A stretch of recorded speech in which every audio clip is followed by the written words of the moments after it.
the serious business of comedy. Welcome to Mark and Pete. Now, it turns out that Britain hasn't lost its sense of humour after all. It's just misfiled. Yes, this is Mark and Pete, two blokes with half an opinion. Now, here's our first thought. Comedy is an incredible craft where jokes and dialogue can be daft. It may make folk delirious, but then it gets serious if no one in the audience laughed. Well, people might be laughing at Britain for many different reasons, but when it comes to comedy, it is a serious business. Now, many people in the industry are saying that the next generation of comedy voices will struggle to break through. Why? Because either there isn't enough funding, enough venues, and simply, maybe we've just lost our sense of humour. Mr. Pete, I ask you, and now I know that we can turn to many figures of fun, Keir Starmer being one of our greatest comedians of all time. But nevertheless, what say you about the investment in comedy in Britain?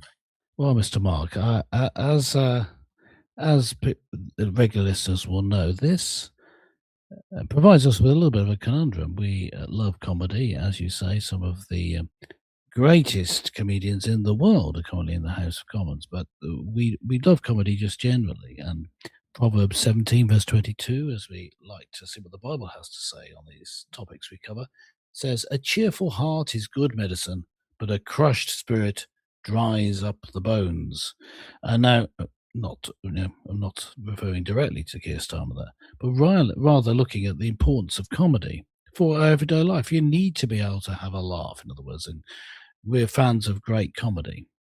It'd be great to have more investment in it, but Yes. I really don't like the government tipping the scales on different forms of art, including comedy. I think if people really want something, they'll pay for it. Well, interestingly, the Culture Minister, Ian Murray, has said he is entirely behind a proposal to work with comedy to better understand the opportunities for government intervention. Well, I think we've seen enough government intervention. Thank you very much, Exactly maybe. right. But what is important is the Arts Council England, that's ACE, ACE. Now, it has insisted it does offer support for comedy, but has no plans to change how it organises its funding. So funding comes in different forms. Of course, there's obviously charitable donations. There are those who have got making it as a business. But I think that what people are basically saying is that really we have run out of humour. Now, what's interesting here is there are different techniques. Some people are encouraging people to sort of maybe offer special vouchers or discounts. Now, ACE, as I reference, said that it had awarded £12.23 million in funding where an applicant's name, project, or title contained the word comedy, and that was between 2010 and 2025. Now, that's according to the government statistics as well. So the point is there is investment, but what really people are saying is across the course of time, there maybe just simply isn't the opportunity, not enough funding.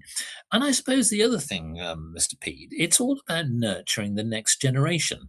Humour comes in different ways. If we see comedy in the 1970s, maybe with the sort of the carry-on style of humour, and then maybe when we move to sort of the 1980s with the young ones and the more sort of cutting edge humour, styles change. Where would you try and position comedy today? Mm. What mainstream comedy, as we might call it, that which gets featured on the BBC and that sort of comedy, has ended up recently not being comedy at all, but rather a lecture on why woke is good. It's just Yes. it's been very strange how comedy has been lost, and that, of course, has eventually allowed more comedians who are anti-woke, you might call them, people who are for common sense, even conservative, with a small c comedians, have been able to make an impact, not on such institutions as the BBC, but in alternative media and in smaller venues. But they're getting bigger, those venues, and the reach of alternative media is getting more than mainstream media. So the new comedy is rising, but comedy these days has for some time been absent. Yes. Well, what's interesting is that ACE organizes its funding under 9 main categories, and they typically come under things like classifiers, dance, libraries, museums, music, theatre, and many other things. But here's one thing that is an observation of mine. Television. We know that it's changing. At one time, people would typically stream across terrestrial channels and they'd look at classic sitcoms or maybe, sort of showcases and variety shows. And that was a great venue and an opportunity to showcase new talent, as well as, of course, long established talent. But I will say, Mr. Pete, there seems to be less opportunity for those rising acts, Hmm. and I think that that's probably one of the things that's hit them as well. What say you Well, yeah, about that? well, yes. Well, Mr. Mark, what I think about that, it's interesting that it's not quite as bleak as you suggest. That is true. That it's very difficult now for true comedic talent to break in the way that it had before, through acts being spotted and then being asked to feature on television or asked to feature in a bigger venue or asked to host the Raw Variety Act show and that sort of thing. But the other route where there's self-promotion of acts on YouTube and, of course, Spotify, where Mark and Pete is hosted, can actually showcase their own talents and get picked up.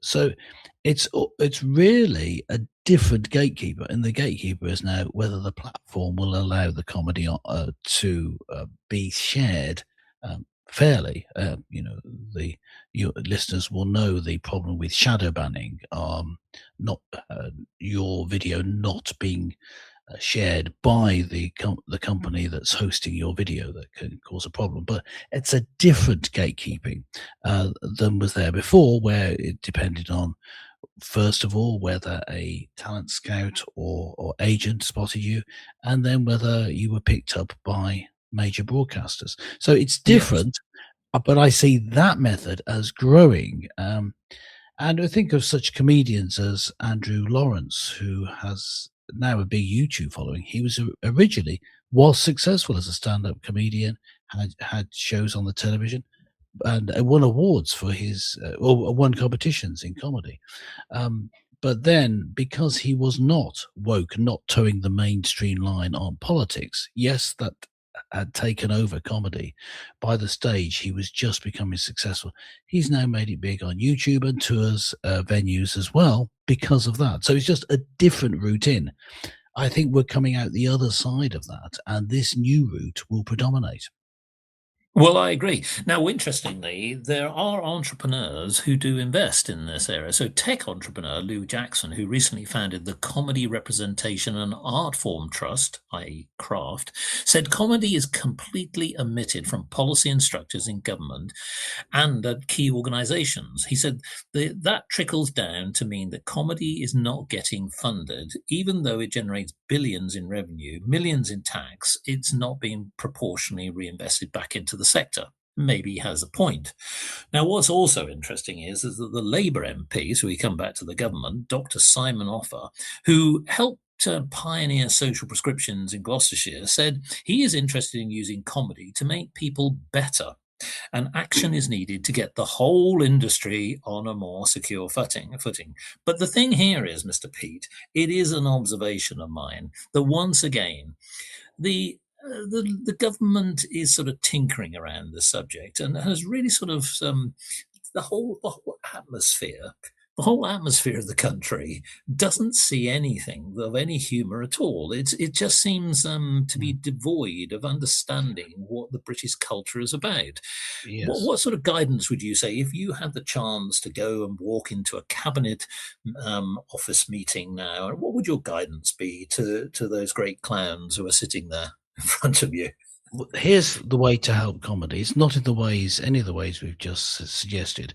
I'm reminded of words, I think, quoted but made popular by President Ronald Reagan of the United States. He said the most frightening words in the English language are these 9 words: "I am from the government. I'm here to help."